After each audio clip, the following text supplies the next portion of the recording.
Tonight we are honored to have Rachel and Leon Malmed. Leon as speaker and Rachel, who we're honored to have joined us, also to be able to speak and to share.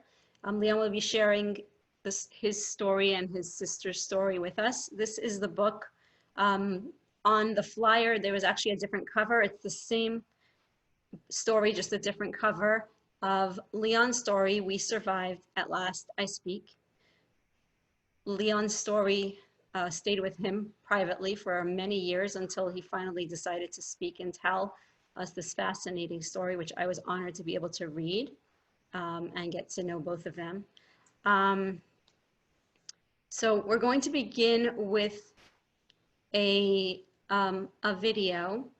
I'm going to be putting in the chat, I sent this email, I'm going to be putting in the chat the address for those of you who would like to get a signed copy of this book, which I really recommend. It might not be this cover, it might be the other cover, but I really recommend that you read this book. And if you want a signed copy by Leon, I'm going to be sharing with you the address, and you'll send a $20 check to Leon, to his address, and he will sign a book and put it in the mail, no shipping charge.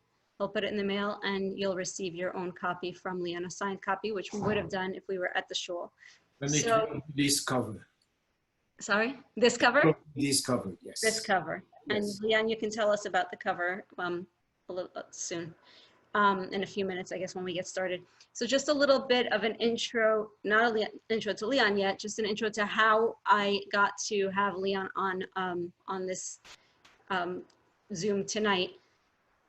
The beginning of this year, I wanted to, we came up with this idea of doing once a month having a survivor. We did a series of survivors, and every beginning of the month, the first Monday of every month, we chose a survivor who is also an author to come and speak for us. And so because I had Joanne Karas a few years ago, who wrote the Survivor Cookbook, I called her and asked her to be one of those speakers. And she said, I'm really sorry, but I cannot come back to you because I moved to Florida and I cannot fly. She said, but I do have somebody who is an amazing speaker, and you can get him to fly in from California and his sister to come in from New York, and they can come to your shul, and you can have them speak and tell their story, and then you can do a book signing. So that was the plan. I'd spoken to Leon in the beginning of this year, and then we realized it's very difficult to get him to fly in from California, which is nice weather, into New York, which we don't know if it's going to snow from December, January, February, March. When will we have him come? And so it was kind of put on the back burner, but it was really a hope, and it was on my list of something to plan in the near future. Once COVID happened, we realized that we were able to have Joanne Karas, and we were able to have Dr. Eager, who was in California, and then we called Leon, and he agreed also to be on Zoom, and we were able to get Leon and his sister Rachel together to be able to share with us tonight, which is a very big honor, and I want to thank you for being here. Thank you for sharing your story. So we're going to begin by watching a 15-minute video that was put together, and Leon shared it with me. Leon, if you just want to tell us something about the video before it begins, how it came to be created, who put it together, and then we'll put the video on. Approximately a year or 2 years ago, I was interviewed a number of times at the College of the Canyons in Santa Clarita. And as a result, the art department, which is mostly funded by Hollywood people, class of 25 people, 25 students, put a video together after interviewing me for about 3 hours. And they did a wonderful job, I would say chaperoned by professional people from Hollywood. The music is done by a local artist, and he's done actually a fantastic job. The voice is from his daughter, and it took 25 people and 1 semester to put this video together, and dealing with several 100,000 pictures. It is wonderfully done, how they could have picked the most important areas of my interview 3 hours and condense it in 15 minutes is talent. Okay. I'm going to share the video.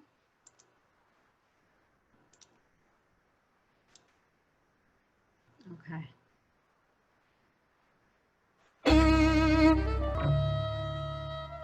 The Holocaust was the worst catastrophe in the eras of mankind. 72 million people, soldiers as well as civilians, perished as a result of the Holocaust. My name is Leon Malmed. I was born in Compiègne on October 4th, 1937.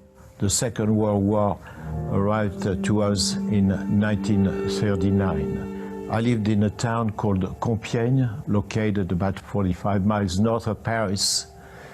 And Compiègne was the host of the armistice for the First World War. And the armistice for the Second World War was again signed in the same, actually, railroad car in a rotonde. Hitler never forgave Germany for signing the armistice. So the first thing he did is sent the Luftwaffe and bombed our town and destroyed the whole center and about 3,000 buildings in a small town at the time, about 20,000 people. Soon enough, there were placards all over the town for the restrictions that were imposed on the Jewish population. All the businesses owned by Jewish people were confiscated. Jewish people could no longer enter a restaurant, a cinema, a public park. They could no longer own a telephone, a radio. They were not allowed to move. And it just kept getting worse and worse until July 1942. At 5 o'clock in the morning, 2 French gendarmes came to the house. You must accompany us to the police station. Come immediately. Why? What are we going to do with our children? My parents knew these people because my father was a tailor and my mother was a seamstress. And they did actually alterations to the uniforms of these policemen. The neighbors from downstairs came up and said, what is going on? My father explained to Monsieur Henri Riboulot and Madame Suzanne Riboulot, and he said, we don't know what to do with Rochelle and Leon. Monsieur Riboulot just pronounced these few words that would save our lives, and that's why I'm here today. Do not worry, Mr. and Mrs. Malmed, that Rochelle and Leon, we will take care of them until you return. Your children will be safe with us. Not knowing, of course, that our parents were gone forever. I was 4.5 years old. These are the only memories.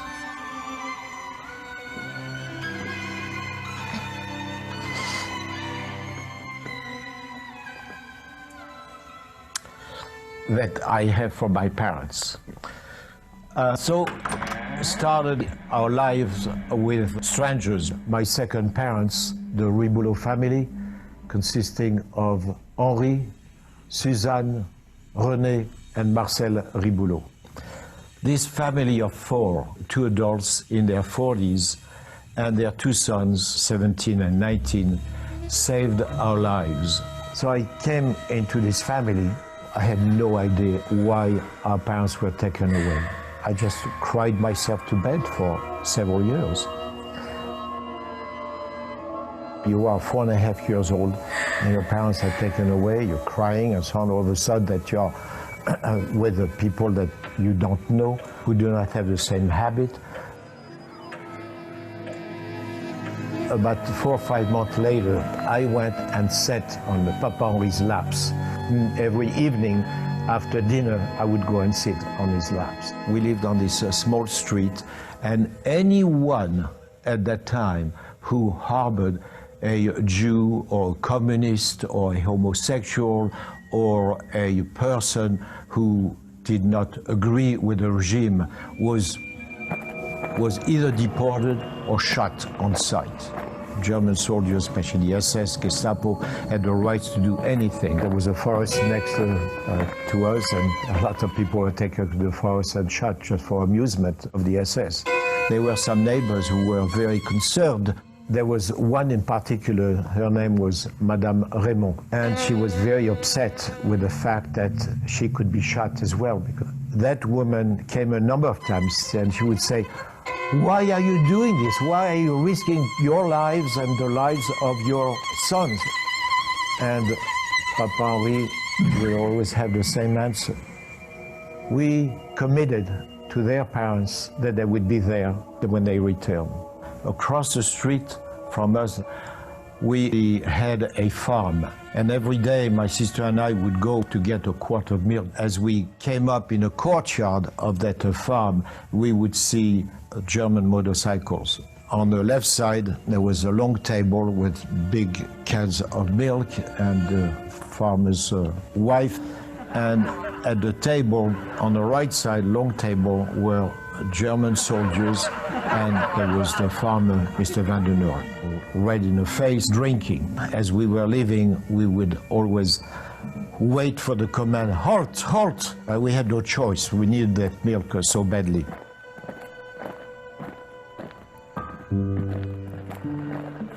How people become heroes. My mother and father were working, so she was coming back for lunch, and she saw the truck when the truck stopped to arrest our little cousin. We called him Charlo. Charles was arrested. He was 5 years old. The SS with the truck went to the school. The teacher, Mrs. Bogie, said, "Don't take him, just take me. I can be of use. What are you going to do with a child who is 5 years old?" I said, "No, you don't have Jewish blood." He does. They took Charlo and just threw him in the wagon. It was about 10-15 minutes away by bicycle from our home in the middle of Rue Saint-Fiacre.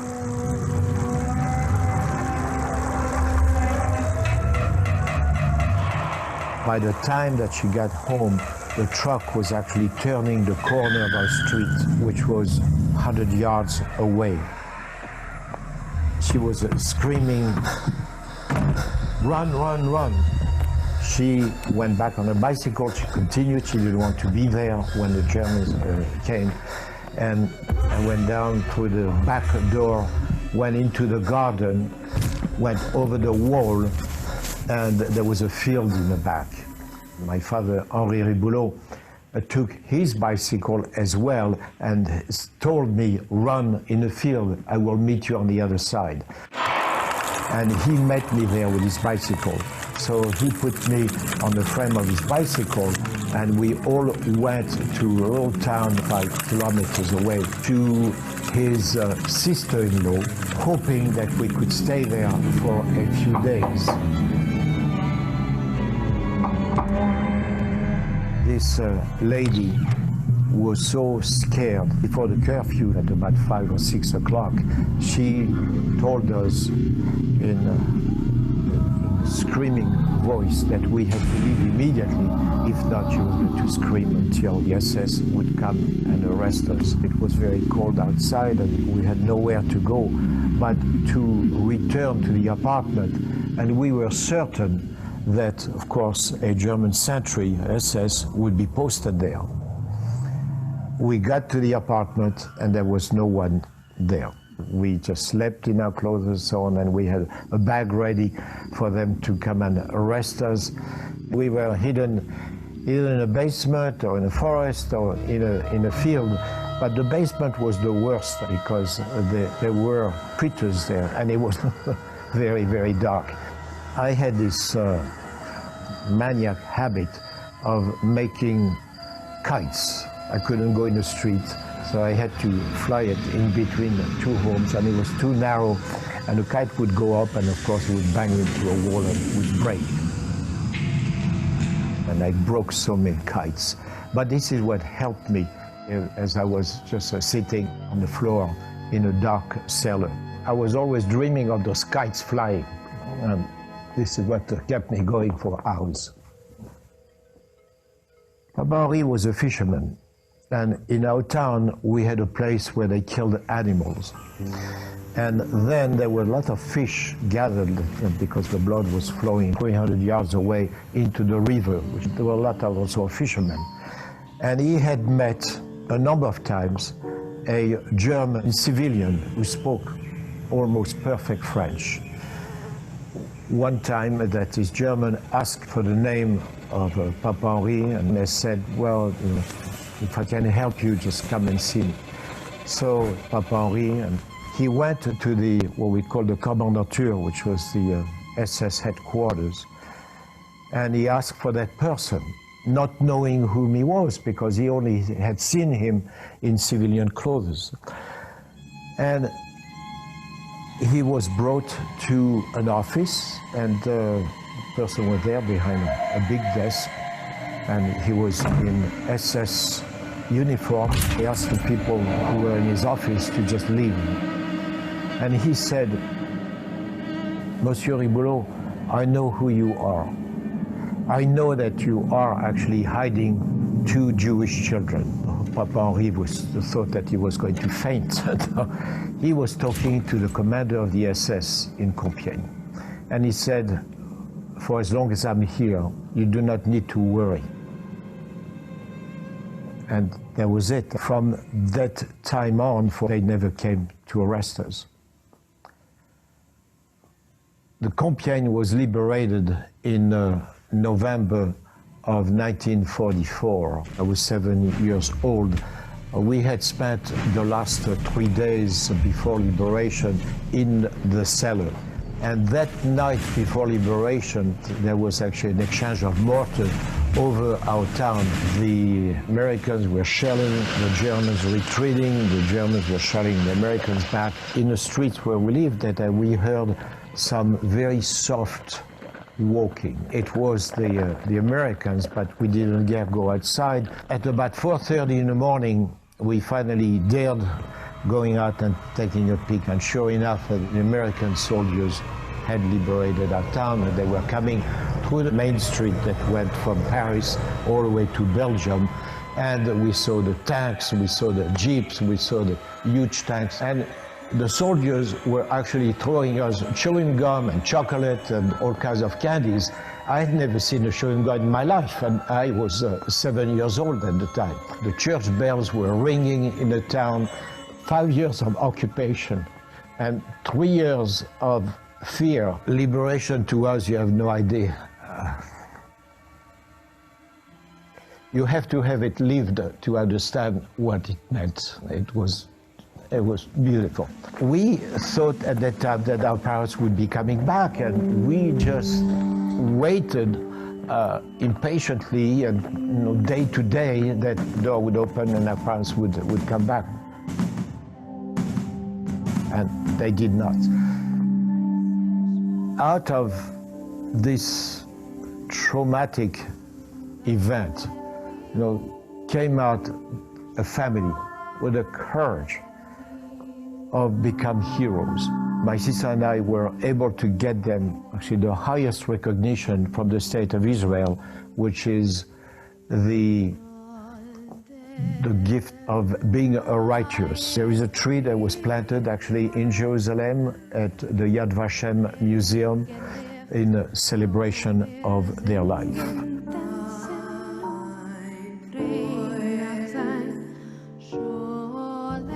What is freedom? Freedom is not to live in fear. Good has always prevailed over evil. This has been the history. Sometimes it has taken more than 5 years. It's taken 50 years or 100 years. But in the end, it does. Please make sure that you never support anyone who talks about nationalism and we are the best and we are the strongest, because those are the most dangerous people. I think that education is very important. It's a liberation. Education is a liberation of any problems that you will have in the future. It is so important. Be influential in what is right, what is correct. Be a righteous. Be someone who can influence. And if you think that as individual you cannot influence, then think again.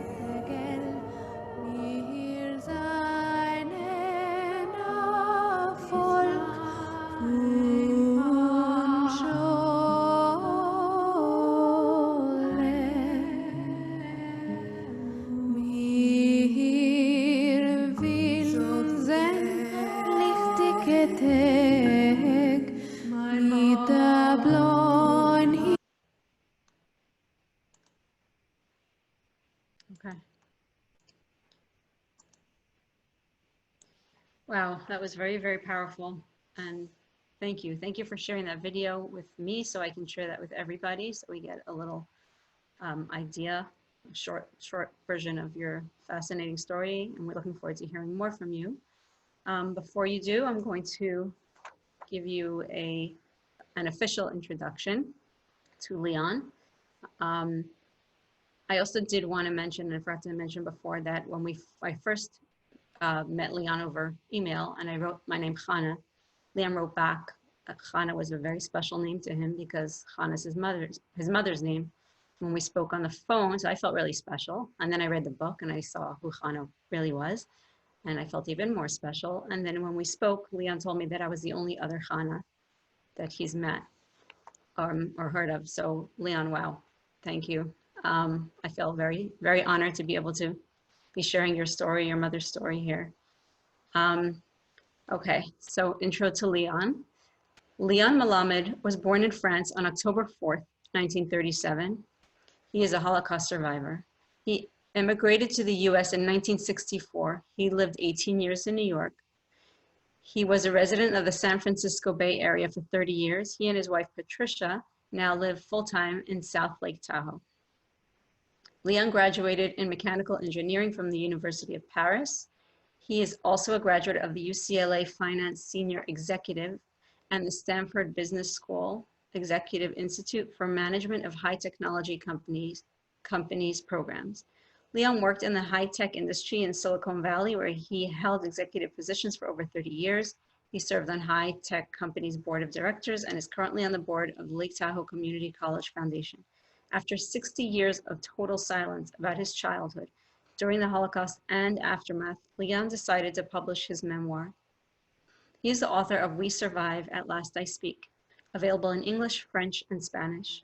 His books are available on Amazon.com, Lulu.com, Kindle, and Audible.com.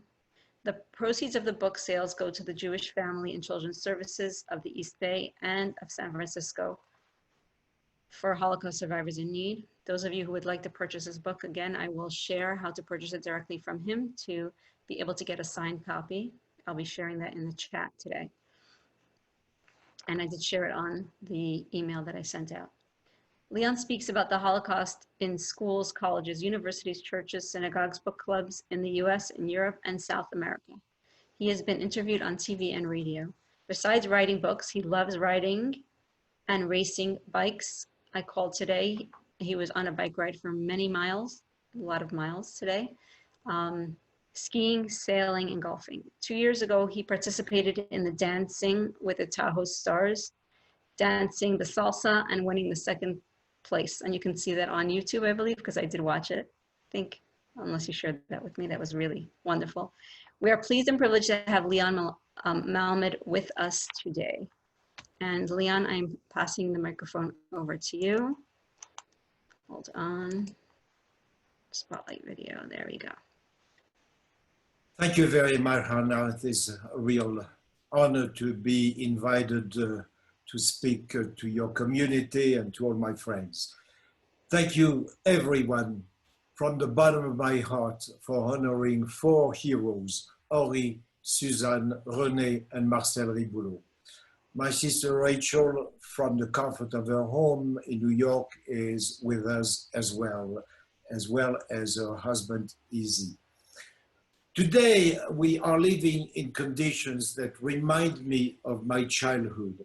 From the age of 4.5 to 7.5, 4 adults and 2 children lived confined most of the time in a very small apartment, 24/7, frightened, and starved. COVID-19, this invisible enemy, is extremely dangerous as well. But we have the internet, we have TV, the iPhone, and most important is that we are not starving. Let us go back in time. Our parents were born in Poland. They were neighbors in a shtetl, which is a small village called Brest-on-Bug, now part of Bielorussia. In their early 20s, at about the same time, they immigrated to France in 1930 to get away from the pogroms, from the anti-Semitism, the hatred, and an extremely bleak life with no future. They did get married shortly after their arrival in France. My sister, Rachel, was born in 1932 and myself in 1937. For 11 years, they lived a happy life in Compiègne, a town of about 20,000 people located approximately 45 miles north of Paris.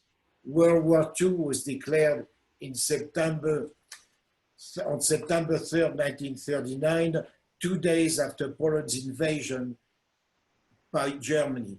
Though my father was still a Polish citizen, he enlisted in a French army and was sent to the front line to defend France, his country of adoption. France was invaded on May 18, 1940. We had no inkling of what was going to happen to us. France surrendered 3 weeks only after the beginning of the war. All soldiers caught in uniform were taken prisoner and spent the next 5 years in German prison camps. Long time. Somehow our father was able to find some civilian clothes. He escaped being taken prisoner and rejoined us. Shortly after the beginning of the hostilities, Hitler took revenge, as we've seen in the movie, for Germany World War I's defeat in 1918. World War I as well as World War II were signed in our hometown in Compiègne in a railroad car in the middle of the forest. Hitler ordered the Luftwaffe, the German Air Force, to bomb the town. The small apartment building where we lived was reduced to rubble. Rachel remembers very well as she was looking at the ashes of our building. We moved to a 500 square feet, third floor apartment of a 3-story building at 17 Rue Saint-Fiacre, an address that brings back many memories. The discrimination against the Jewish population started almost immediately after the enemy's occupation of France. After a number of debilitating decrees against Jews, our parents were arrested on July 19, 1942. Our father, Cyril, is then 36 years old, and our mother, Hannah, 31. On that day, Henri and Suzanne Riboulot and our neighbors from the floor below put their lives and the lives of their 2 sons, René, 20, and Marcel, 17, in mortal danger for the next 2.5 years. Unbelievably, these wonderful people continued to pay for the rent of our parents' apartments out of their very, very small salary, certain that our parents were coming back. Food was scarce and rationed. We endured famine the duration of the war. I first saw a cat or a dog months after the end of the war. They didn't exist during the war.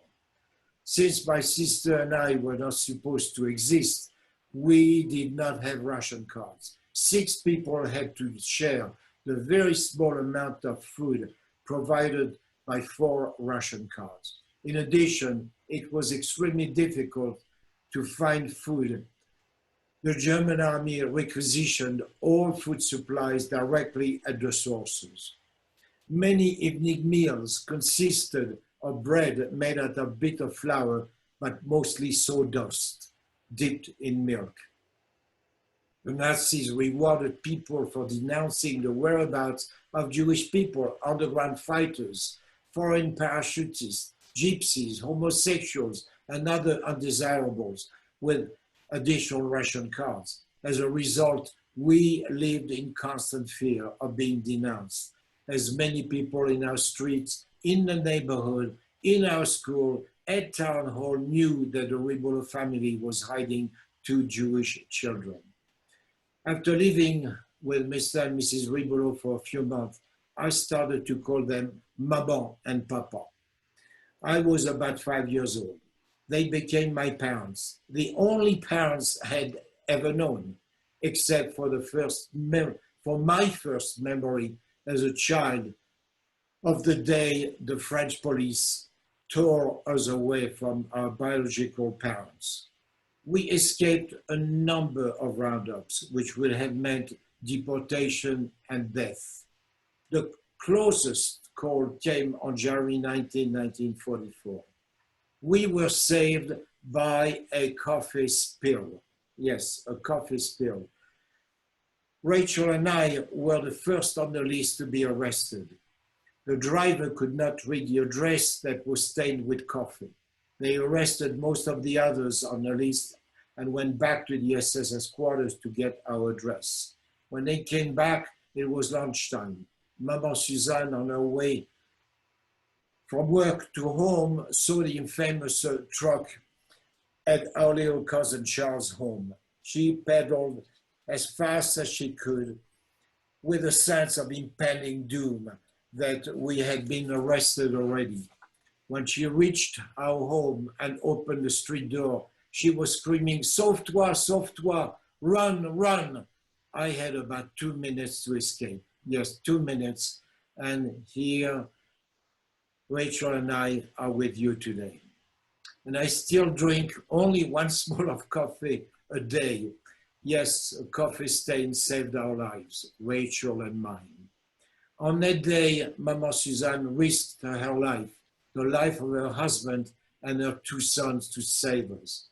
Tragically though, the same day, the Nazis arrested our 5-year-old cousin Charles, Charlo as we called him.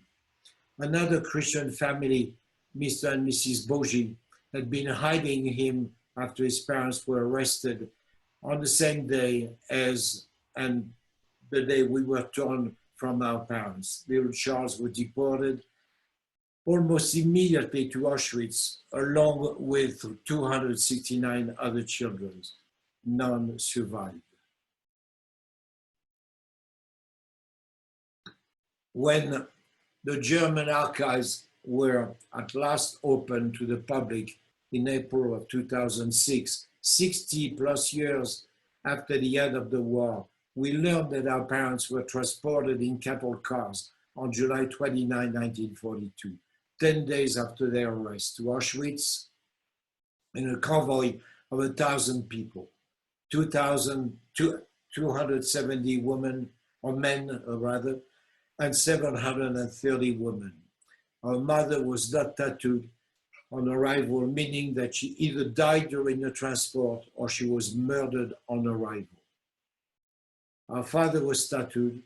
The records show that he was still alive on September 1944, more than 2 years after his arrival in Auschwitz, and only a few months before the liberation of Auschwitz by the Russian army. Before the war, there were approximately 600 Jewish people living in our hometown. At the end of the war, Rachel and I were the only survivors who had remained in Compiègne the duration of the war. The only survivors, 2 of us out of 600. Half a mile away from our home was a German detention camp, Frankstalal 122, where 54,000 mostly non-Jewish prisoners, underground fighters, English and American soldiers, and hostages arrested at random were detained. Most of them were deported to death camps. Only 2,000 survived out of 54,000. The 28th Division of the American Army liberated our town on Tuesday, November 1st, 1944, early in the morning. Compiègne, yes, was liberated at last. On that day and the weeks and months thereafter, homemade American flags appeared at every house window and in the hands of delirious crowds. The Dorifors, or the Roaches, as we call the German soldiers, along with many other demeaning names, had left. Church bells were ringing loudly throughout the town. A huge clamor of joy resonated through the town. We wanted to touch, we wanted to kiss our liberators for delivering us from the Nazi madmen murderers. I was 7.5 and Rachel was almost 13. There would be another 6 months before the end of the war on May 8, 1945. 5 long years of misery, fear, starvation had passed. Rachel was 13 and I was 8. We waited for the return of our parents with great anticipation. It took a long time to accept that we would never see them again.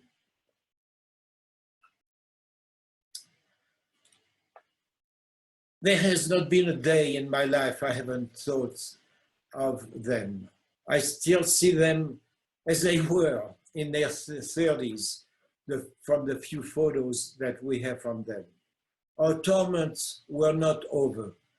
Rachel and I were shortly thereafter separated from our loving second parents to go and live with an uncle and aunt we did not know and probably only met once or twice before the war. 2 years later, my sister and I were against our will separated from each other. Rachel was sent to the US to an aunt who was a complete stranger. I was 10 years old and I didn't see or heard my sister's voice for 13 years. Yes, 13 years, 1-3. We wrote each other monthly. After 2 years of misery with my uncle and aunt, I was able to go back to my second parents, the only parents I knew, the Riboulot family. I remained in Compiègne until I was drafted in the French Air Force, where I spent 2.5 years during the long 8-year Algerian War. With the help of my sister and brother-in-law Izzy, I immigrated in the US in February of 1964 with my pregnant wife and 18-month-old son and less than $500 in our pocket. I stayed in constant touch with Papa Henri and Maman Suzanne. My sister and I brought them to the US several times. I went to France almost yearly and spent a little bit of time with them. In 1979, Papa Henri and Maman Suzanne were awarded the Righteous Among the Nations status. It is the highest honor given by the State of Israel. A righteous is a non-Jewish person or a non-Jewish family that has saved a Jewish person or a Jewish family at the risk of their own lives without any material compensation. Papa Henri died at the age of 84 and Maman Suzanne at the age of 98. Patricia, my wife, and I were with them during their last moments, as well as the last breath of René and Marcel Riboulot, our adoptive brothers. We remain to this day very close to their descendants. A few years ago, Patricia and I went to Auschwitz. Auschwitz is the symbol of evil and crimes against humanity. It is where my mother died, either in a cattle car that transported her to the extermination camp or in a gas chamber, or worse, when she arrived. And it is where my father died as a slave from starvation, torture, sickness, or a bullet in the head for the amusement of the Nazi soldier. The Holocaust was the genocide of 6 million Jewish people and 500,000 non-Jewish people. it is important to understand that 6 million Jewish people and 500,000 non-Jewish people perpetrated by Nazi Germany and its collaborators. The Jews and many others was considered subhuman, Untermenschen in German. Hitler and his demented followers with a powerful army with diabolical intentions failed once more in the history of the planet. Unfortunately for humanity, goodness triumphed over evil. During World War II, 70 to 80 million civilians and soldiers lost their lives. I want you to understand, 70 to 80 million civilians and soldiers lost their lives. 291,000 American soldiers died, and 672,000 were wounded. In fact, COVID is getting close to the number in 4 or 5 months of soldiers, American soldiers that died during World War II that lasted about 4 years. And despite the relatively recent events of World War II, too many on this beautiful earth still deny or pretend to deny the Holocaust, a well-documented historical tragedy. Rachel and I are living witnesses of that tragedy. And we continue to live in this, as we continue to live in this very turbulent and uncertain world, we could wonder if humanity has learned anything from history. Racism and hate are still present today. We cannot be silent.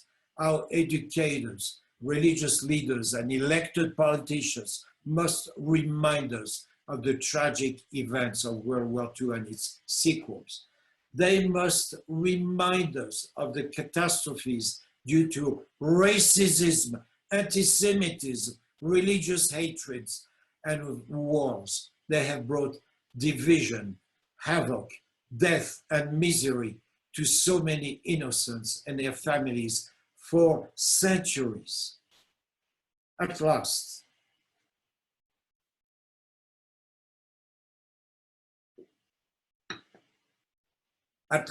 after so many years of silence, I testify that the hope that my children, my grandchildren, my friends, all of you here, and the readers of We Survived, At Last I Speak, would prevent repeating the mistakes of the past.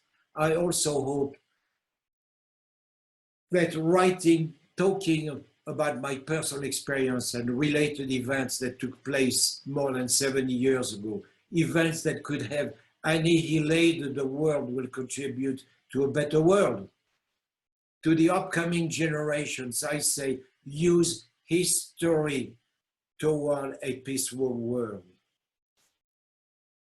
Out of the tragedies that so many endures came tremendous heroism and courage from many people who were never brought up to become heroes. Heroism is not a learned skill after all. It is not taught in schools.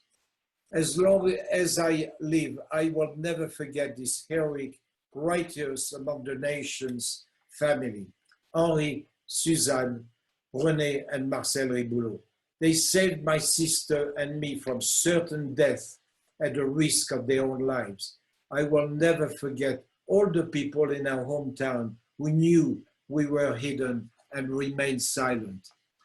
It is the soul of humanity that the Riboulot family is preserving. The tragedy of World War II and the Holocaust must never, never be forgotten, and certainly, never, never be repeated. Thank you. Thank you. Thank you. Wow. Very powerful words. And the reason why we do this Survivor series is for exactly that reason. We want to hear, we want to become witnesses, as Elie Wiesel said. When we hear you speak, we become your witnesses. And we want the younger generation, I have my daughter, the younger generation here to hear you. and pass on that we should never, ever forget.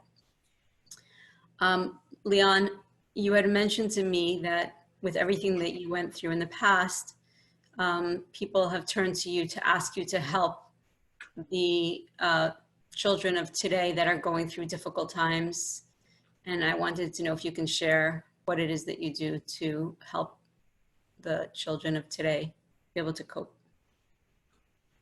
So. The children of today, especially teenagers, starting from the age probably of 13, 14 and going on to 20, 21, 22, have a real problem with what is happening in this world. That big division in our country, big division worldwide, and COVID, of course, is not helping. So there are many suicidal thoughts and many suicides among these young people. So it is a real problem, and teachers and principals are doing everything possible, and they are doing a very good job at helping. But somehow they have found that hearing from survivors helps those teenagers to really cope and understand that the world has always been in trouble, and somehow, so far, the world has always come out of that, of those divisions, of these problems. So I have a theme, and my theme is that the world, life is like the sky. The sky during daytime is always blue, and today it is particularly blue with no clouds whatsoever. But life has clouds, sky has clouds, but we need to understand that those clouds dissipate. We need to understand that the sky will return blue. It is extremely difficult for anyone to cope with all the problems that we have. And I speak to students whose parents are in jail, whose parents are alcoholic, whose parents are drug addicts, whose parents are so poor. I live in a town, South Lake Tahoe, where 30% of the population is on the poverty line. And it is extremely difficult for parents to really raise children the way they should be raised. So it is up to us who have been benefited from good people in our lives to help these people. And this is what I do, I try to do, and I know that has been very helpful in some difficult and critical cases. Okay, thank you so much. So we are going to ask you, Leon, to share with us actually some pictures. I'm going to put them on here. Is that okay? Please. I also do want to hear from Rachel. I would like to introduce Rachel just for a minute and see if you would like to share a couple words with us, and then we'll go ahead with the pictures. So if you want to unmute yourself, and I'm going to put you on the spotlight just to say hello. Rachel or Rochelle. Okay, with her husband, Izzy. Hi, you just need to unmute yourself. There we go. Hello. Don't get close. Hello, my name is Rachel Epstein. Talk louder. We can hear you. Okay. My name is Rachel Epstein. I also go around talking to children, yeshivas, and whoever wants to listen really about those exceptional, wonderful people, which you heard from Leon. And I want to show you some of the pictures that I have. I don't know if Leon, I don't think Leon have that. This is the star that we had to wear. Mm-hmm. You see, it says Juive, and this means Jew in French. Mm-hmm. This is, I'll do it, Michelle. yeah, I don't know what this is. Okay. This is the picture. This is the picture where they received they were honored. Let me do it, Michelle. This is a picture that when they were honored with the medal of the Israeli embassy in Paris, called, and they were honored with this. This is the Israeli embassy. This is before we went to Israel. This is an article that was written in a newspaper about about this couple. And this is a picture. This was on the first trip that we brought them to United States, and they just loved it.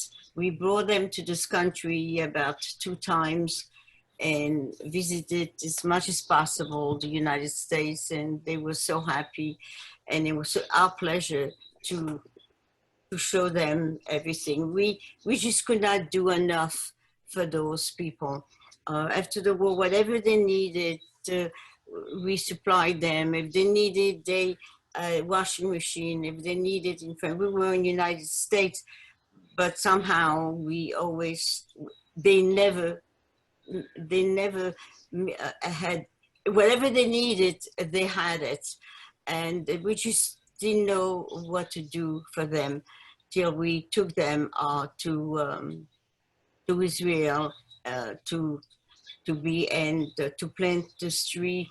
When we planted this tree, it was a little tiny tree, was like this. We have a movie about that. And it's now grown, and it's a beautiful tree, and it's called a Caribbean tree, and it will live forever.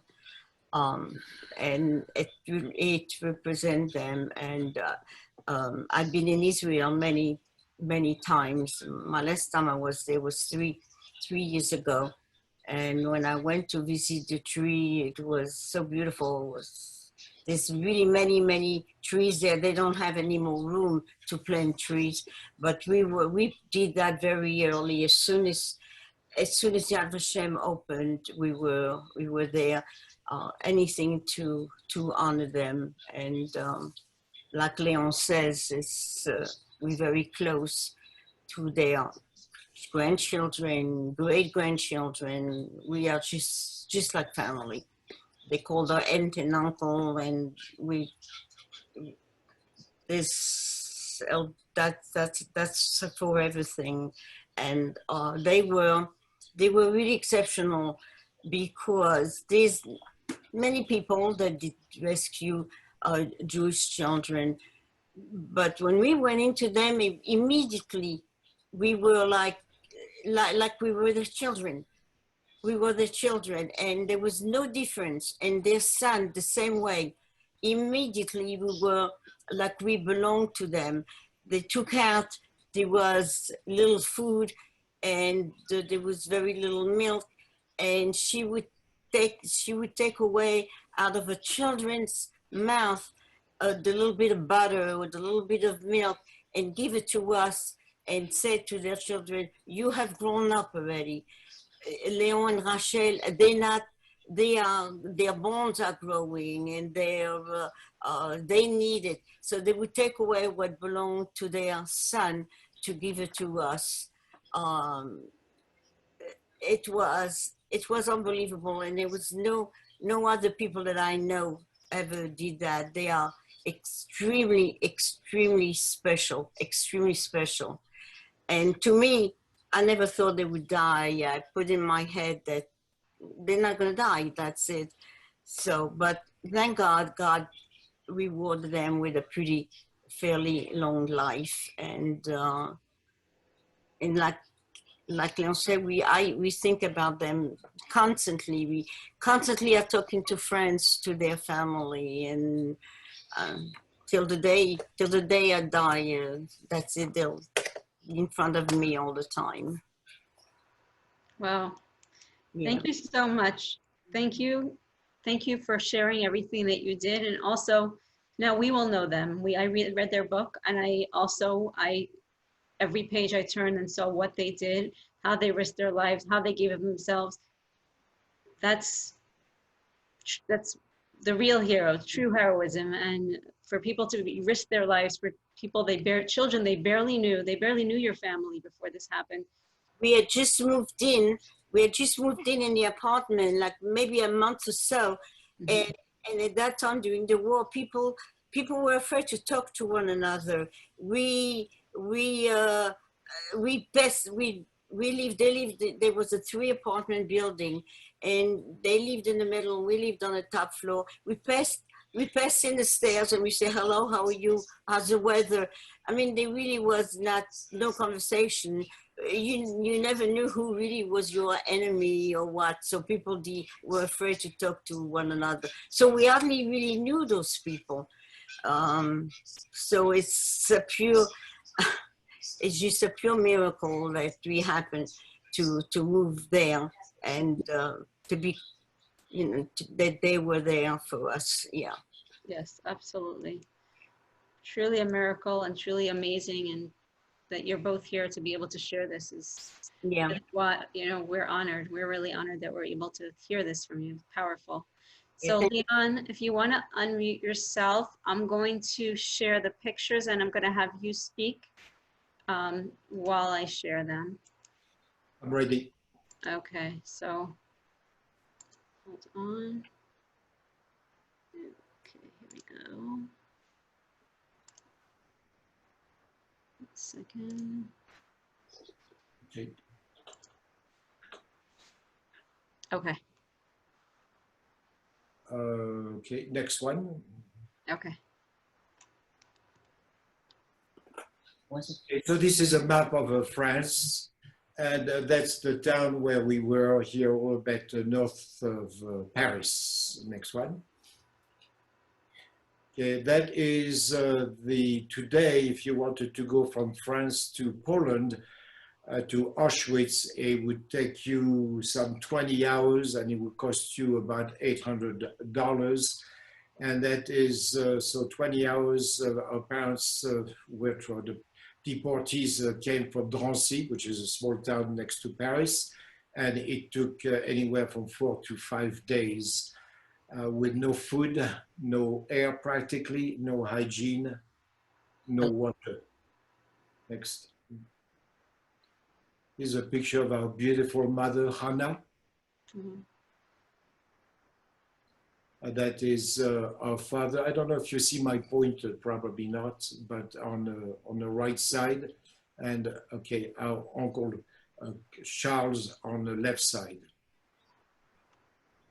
Look how well they were dressed.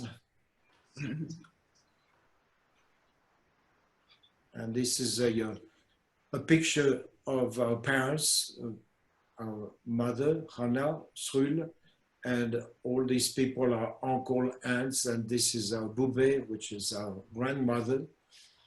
And so this person died in Auschwitz, this person died in Auschwitz, they died in Auschwitz, and Sonia died in Auschwitz. 21 of our family members died in Auschwitz. Papa and Mama and Rachel in a mill, 1932, it says here. And this is Hannah, our mother, with, I know, Rachel says it's her, I say it's me. So, It's you. okay. Rachel says it's you. Okay, good. And this is Maman Suzanne with me. She already started to have a little bit of Alzheimer, and that's one time I visited with her in her apartment in Compiègne. And that Patricia, my wife, put this together. So guess who is turning 70? That was 12 years ago. And as you see, I used to have a lot of hair.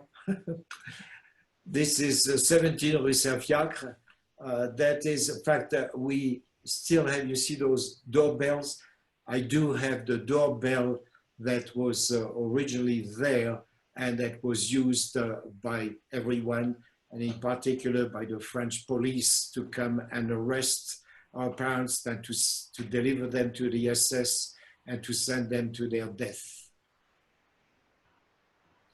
This is Compiègne, that's a town hall with a big plaza here. You don't see it. This is actually Joan of Arc right here. And that's where whenever there was an attempt to kill or to harm or to destroy German property or people, that they would take 50 people, 50 hostages out of the camp that I talked in my talk. They would put them right here and they would kill them and force people to look at the killing, 50 innocent people. That is just drew this out of 500 square feet. We used to have the kitchen, the entryway, the living room, and the main bedroom. And here is where my parents were taken away and pushed down the stairs from the 3rd floor. And that is Rachel. There's his little cousin, Charles, and he was probably 4 and I was 5 and Rachel was probably 9 at the time. Just look how well we were dressed. It was beautiful. This is Charles. He probably was 3 years old at the time. He was just a beautiful, beautiful child. I understand, very smart from other people who kept him in hiding for 2 years.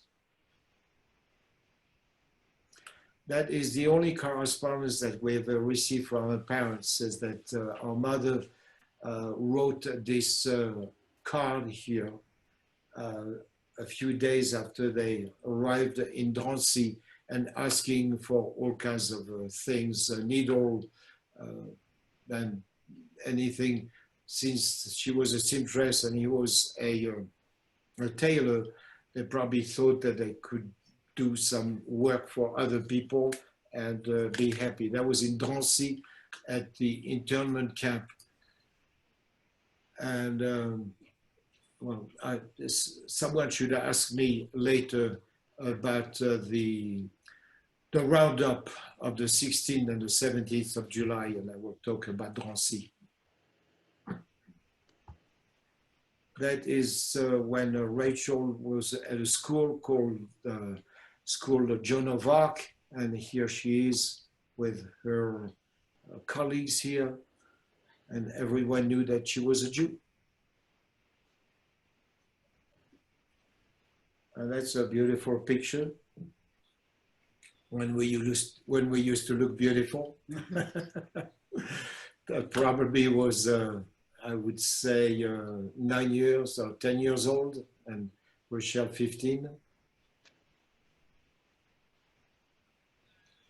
That is a picture that when Patricia and I visited Auschwitz, we saw, and I took a picture of a picture. That's, I know, I'm sorry, that was not this picture. My aunt, Malmed, and her daughter went to Auschwitz and they died on arrival. My uncle survived. That is in front of 17 Saint-Fiacre. That was on an Easter day, probably 1943.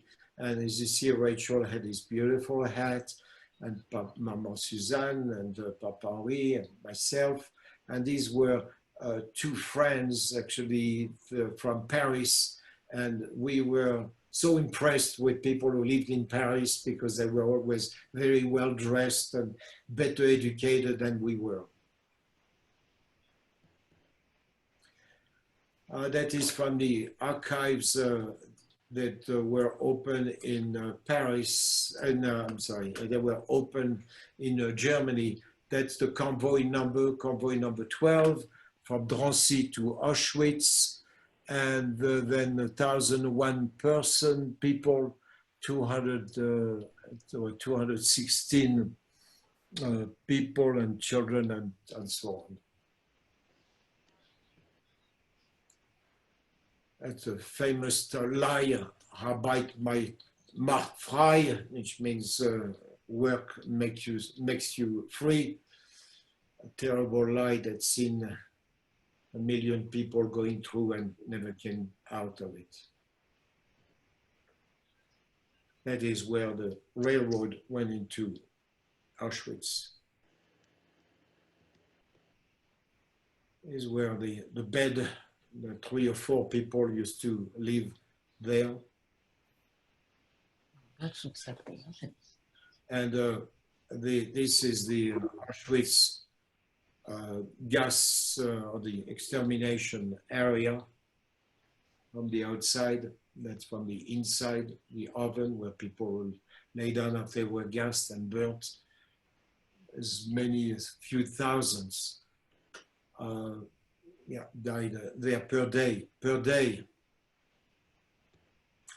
And this is a horrible, these are ashes of 760,000 people murdered at Majdanek. Majdanek is a story in itself. Horrors happened in that camp. When we saw it for the first time, we just didn't even know what it was. That when they told us, and it was the ashes of 760,000 people. It was hard to take. We had the minions actually there. That is the window, the cellar window where we saw the first American boots at during the night of the liberation of our town. Well, that's a difference. That's when I was 20 years old. I was in a French Air Force. This is me. And that's Rochelle next to it. This is me. Mm-hmm. Okay. Okay, that's the same picture that Rochelle has shown during the receipt of the medal for the righteous among the nations in Paris. This person was the ambassador of France to Israel. That is 90th birthday of Maman Suzanne with Marcel. Marcel, as you can see, was just he was a very humoristic person, and he was ready to say something funny then. Rachel and myself. That's Maman Suzanne, Papa Henri in their home in Compiègne. That's the same picture that we saw during their first trip to France in Rachel and Izzy's home. And the town has dedicated a small street in Compiègne for them. And we were there during the during the inauguration. That was the whole family. Okay, that was the Ribolo family and our family right here. And this Alexandre is descendant. Catherine is still alive. She is a granddaughter. He's a great-grandson, great-granddaughter. Rachel, Anita's, that's Rachel and Izzy's daughter were there. Myself, and these are great sons. During our trip to Auschwitz and a few years back, that we had the opportunity to listen to many speeches. It was an anniversary, a commemoration of Auschwitz, when all conspiracy theories come back to haunt us. And it's still going on today, unfortunately. And yes, history can repeat itself. And if we are not careful, it will.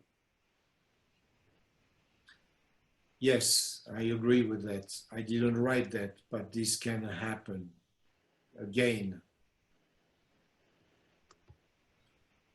never again, never, never again. And it really depends on all of us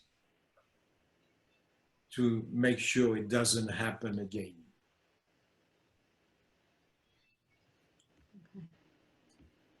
That's it. That's it. Thank you.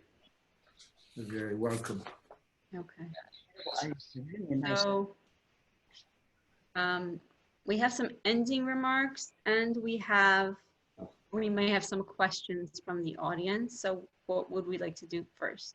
The questions from the audience. Questions from the audience. Okay. So I don't have any in the chat, but what I'm going to ask is if one at a time you can unmute yourselves. Going to try to look and try to, if you can, put yourself on the screen, but not necessary, but it's easier if we do see who's speaking. If any of you have a question to ask, Rabbi Solomon, would you like to begin? You give me permission? I do, and I did not introduce my wonderful husband. It's okay. You So need to Leon and Rochelle, I would like to introduce you to the rabbi. Hi. Welcome. Good evening. Thank you very, very much. Being a fellow European, I'm British and you're French. So we have something in common, which is we both live in a wonderful country that enables us to live freely. The Rebbe would refer to this country as Medinat Shel Chesed, the country of compassion. And if there's any message that our country needs to hear today, is exactly what you shared tonight. And we, for that reason, with your permission, will be sharing, and this has been recorded, we're going to be sharing this with thousands of people because everyone feels passionately about their position in life, be religious or political, but at the end of the day, listening to a parent taking food, scarce food out of their own children's mouth to give to another child human being, convincing their own child that they've eaten enough, they're fully grown, at the expense of their own life and their children's life. There's no more powerful message than that. So thank you. And I just wanted to know how old you were when you came over here, because you kind of lost, you have a New York accent.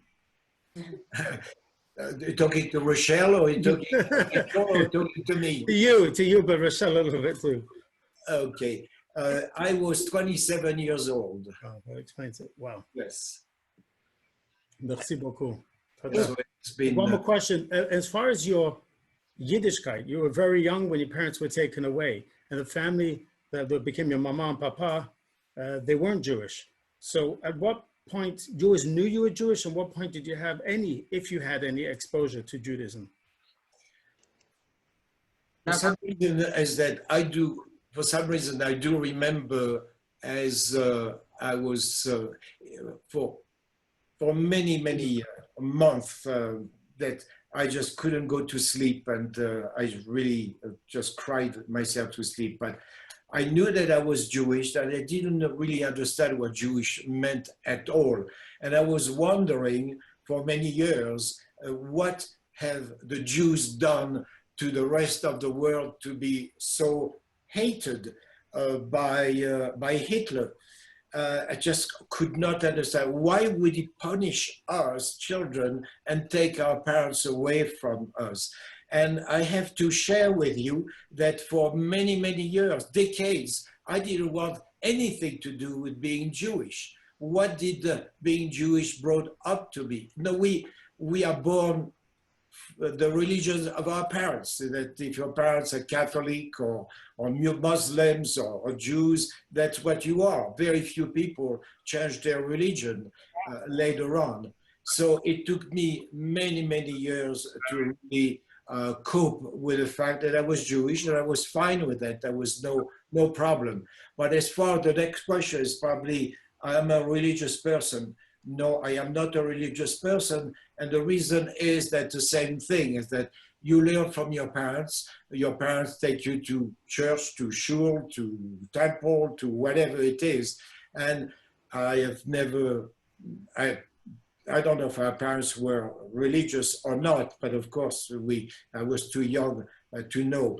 And with my Catholic family, I spent 3 years during the war, another 7 years. They were Catholic because they were born Catholic, but they didn't practice. So I have lived a good life. today is that, yes, I do belong to Chabad. I belong to the temple here. And I like the fact that I like the community, and it stops there. Thank you. I just want to express my heartfelt thank you to you and your sister, Rochelle. And just to, not to disagree with you, but just to say the stories that you've shared about your life and your current mission in helping who you do, especially the young teens at risk, makes you a very religious person in my eyes and in God's eyes. Rabbi, may I say, Yeah, may I go say ahead. something? Rochelle, No. Rochelle would like to say something. Pleasure. Yes, go ahead. Rochelle, I would like to say something. don't bend over. I would like to say something apropos of the Jew. We know we were Jewish. The only thing I know about my parents is that they only took Yiddish in the house, and that's it. When we went to that family, at one time I said, "Why do I want to be? Why do I want to be a Jewish? What for?" They took away my parents. I have nothing. I really didn't want. It would have been very easy for this Gentile family to convert us, but no. They never said. They say your parents left us 2 Jewish children, and when they come back, that's what they're gonna get. They're gonna get 2 Jewish children, whatever. So it would have been very easy then, because I really resented it a little bit more. But of course, when I came to America, I'm so proud now to be a Jew, and I'm very observant Jew. And because I married my husband, it was a religious Jew, and but my point really is what those people could have done and they did not do. So just that shows you what kind of people they were. I can tell you that she's almost a Rebbitzin in this house. Thank you. We'll send a certificate which says almost a Rebbitzin. Rabbi, do you know Rabbi Pearl? Sure. From Long Island. He's British. He's British? Yeah, he lost his accent when he came over. He's British. Rabbi Pearl's British. Yeah. Okay. Yeah, we live right near him. Right. Nice. And Leon, which Chabad do you belong to in California? You're on mute. You're on mute, sir. Leon, the one more time. It's still mute. Okay. So yeah, good. Yeah, South Lake Tahoe, Chabad, and the name of the rabbi is Mordeh Richler. Sure. Yes. Sure. He's from Canada. He's Canadian originally. His father was from Yes, Canada. well. His brother lives here in a different county, New Jersey. It's all Chabad Mafia. We know each other very well, don't we? Is there a rabbi you don't know? I don't know if I don't know. Okay, anyone else wants to share, ask any questions? Please. Yeah, I'm going to read 2 questions that were asked on the chat. The first one is, how many children and grandchildren do Leon and Rachel have? I think that's an important question, because the fact that we're here, the fact that with continuity, the fact that you're bringing more children. Somebody once asked, I think it was a Chabad rabbi who had a lot of children, you're going to have so many children. Why do you have so many children? So we have to rebuild what we lost, you know? So we would love to hear. Well, I have 2 children with my first wife, Sylviane, and I have a stepson with my second wife, Patricia, with whom I've been married 40 years. And from our children, we have altogether 3 grandchildren. And our daughter lives in Savannah, Georgia, and 2 sons live in Reno, close by us. Beautiful. And, and I have 2 daughters. I have 4 grandchildren and a grandson. Nice. and they all live nearby. Beautiful. Okay. Thank you. Okay, another question. Hold on. Will you speak about your experience, Leon, in the French Air Force? Yes, that the French Air Force is that I have to start actually a little bit of a history that Algeria used to be a state, called in French a department, a state of France. And somehow France or whomever found some oil, and Algeria wanted to become independent of France so that few people could make a lot of money. So they started a war. The war lasted 8 years, and we all were drafted. I was drafted to go into that war that was in 1959, from 1959 to 1961. I believe that I was in the French Air Force. And it was a horrible, horrible war. And it took General de Gaulle to come, and took actually a general to say no more war. And he just gave them their independence, which caused a lot of problems up to today. So that's where I was, and I was in a transmission, so I did a lot of flying. I was not a pilot, but I did fly with the people. In those days, they had transmission people on board flights, and it was a very dangerous war because there was a lot of terrorism in France, and a lot of soldiers were killed actually by terrorists. Okay. So a lot of people are commenting to say thank you to both of you for a really, really special evening. Blessing to bear witness to your stories. We're honored and privileged to know your story, an evening we'll never forget and we'll pass on. And thank you for making it relevant to where we are heading during these uncertain times. Thank you for sharing your story. So I'm going to be sharing with both of you the recording of this, and you'll be able to see the comments also, because that should be shared. So I'm not sure if anybody else has any questions. I would like to conclude just by sharing with Rochelle and Leon. First of all, Hannah, thank you. Thank you for putting this series together. You're amazing. You're a natural. You don't need me as a rabbi anymore. You're good. The community has you. But thank you. It's really an inspiration. A lot of people joined us. So to find all these people healthy and alive and giving back to humanity and proud Jews after what they went through is inspiring for us to continue our job. So thank you. But to Leon and Rochelle, just very briefly, the Rebbe, after he left Russia, ran away, made a lot of Chabad, a lot of the Lubavitch community made their way through wherever it was in Europe, over to either London or to the States via Paris or via somewhere in France. In fact, the Rebbe learned in the Sorbonne for a period of time. And my mother-in-law, I was just speaking to her the other day, Hannah's the oldest daughter, and my mother-in-law's is her oldest in her family. And she said she was born in Paris as they ran away from Ukraine, where they were living at that point, Gomel, and down to Kazakhstan. And then they made their way over to Paris. They got married to their grandparents. So there was a very strong, and still is a very large and strong community. For that reason, the Rebbe would sing the national anthems of only 2 or 3 countries to Jewish songs during the prayer. And one of them, we have in Chabad, we daven in the morning, Nusach Sefard, Ari it's called, and we sing Ha'aderet V'Hamona. It's a beautiful song. And at one time when I had the shul, I was just starting building the community.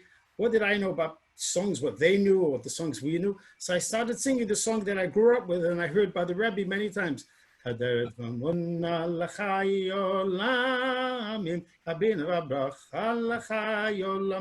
People look at me and says, Rabbi, it's America, why are you singing the French national anthem? I couldn't exactly explain it to them. I said, what are you? This is the song we sang in Yeshiva. This is what the Rebbe taught us. So there was always a very strong bond between what France allowed the people to travel through, what they endured, and giving them a hope for the future. So, merci beaucoup. Well, just want to, you remind me of something. The first time we brought my adoptive parents here, well, I took them to my temple, which is right across the street from my house. I took them to the temple, and the rabbi did the whole service just on them too. And then the cantor when he sang the Don Juan, he sang that in the French tune, in the French tune. So my adopted father got up and he saluted. Why not? That's great. The Hebrew That's fantastic. reminded me, you know, when you were singing Beautiful. Thank you. Okay, hello, it's a wrap. 9 o'clock. Yeah, okay, so Leon, we have some ending remarks. Do you want to say, do you want me to say them? Yes, just a minute or two, yes. Okay, okay. So it is important to understand that despite the current volatility of the world, mostly created by human beings, as always, with the exception of the coronavirus, of course, I remain optimistic about the future. If we look at the past thousands of years, humanity has survived many man-made catastrophic events. Some of them have taken decades to resolve. Resolved they were, at a great cost of human lives and suffering. I have known myself many painful events, the brutal separation from our parents at the age of 4.5, the separation from my second parents at the age of 8, the separation at the age of 10 from my 15-year-old sister, I considered my mother. My involvement with the bloody Algerian war at the age of 20, the suffering of the death of a 3-day-old daughter at the age of 28, the pains of a divorce and the daily separation from my children at the age of 40, the anxiety of surviving cancer at the age of 75. However, the dark clouds have dissipated many times. I have survived 3 years of mortal danger 24/7 against terrible odds during World War II. I have been blessed with the love of total strangers who saved my life and gave me a high sense of humanity. I have succeeded with my education. I have known many happy years with my first wife and our 2 children. I came to America thanks to the generosity and the love of my sister Rachel and brother-in-law Izzy. I have enjoyed a wonderful career. I have met my second wife Patricia at the age of 43 and have known unbelievable happiness in the last 40 years. I contrast life with the sky. In daytime, the sky is always blue. Out of the clouds do obscure that beautiful sky. Rain, hail, ice, snow, high winds will make the life miserable and many times, and even bring death and despair. But the blue sky is always there, above the clouds. Life is the same. Problems, tragedy, anxieties, and will crash our inner peace. But with time, most problems do get resolved and happiness returns. So I wish everyone here happiness, good health, and many years of good life. Amen. Amen. Thank you, Leon. Thank you, Rachel. Thank you both. Thank you, everybody who joined us. This was a phenomenal, very powerful, very meaningful evening for all of us. We are now witnesses. We are all here to share and to make sure this never happens again and pass this on to the generations. Thank you for allowing us. Thank you for opening up your story to us and allowing us to be able to share the most important words and stories with the next generation. And again, for all of you who would like to purchase a signed copy of We Survived, At Last I Speak, I did put in the chat to send, and if you want, you can text me. I could send you the address. I did put it on the email to send a check for $20 to Leon Malmed, 2209 White Sands Drive, South Lake Tahoe, California, 96150. And you can receive a signed copy. You can also purchase it on Amazon or a lot of other places that sell it. I do suggest that you read it. It's very powerful. We heard a lot tonight, but there's a lot more information in between. And thank you. Thank you. I want to wish you both health I want to wish you both many years of enjoyment, enjoying life, and it was really an honor to get to know you and to hear from you. So thank you, and good night to everybody. Rabbi Hannah and Rabbi, thank you very much. Thank you for your interest, and thank you, and shalom. Oh, thank Shalom. you. Shalom to you. Merci beaucoup. Allez, say good night in French. Well, Bonsoir. Bonsoir. À bientôt. Adios. Ouais. Good night. Thank you, everyone. Laila Tov.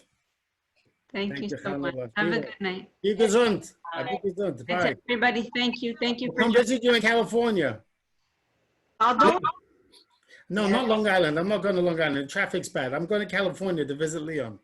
Oh, Lake Tahoe. but you have to come and visit me also. No, Long Island is such schlep in Long Island. California is easy. Oh, Lisa. You can come visit us, please God, when the Well, pandemic is over. COVID is all over. Bye-bye. Yes, yes. Peace. Yes. Good night, everyone. Good night. Thank you. Night, night, thank you. Laila Tov. Shalom Tov. Peace in this world. Amen. Amen. Hey. Amen. Good. Thank you, everybody. Sei gesinnt. Sei gesinnt. Thank you. Well, good night. Good night.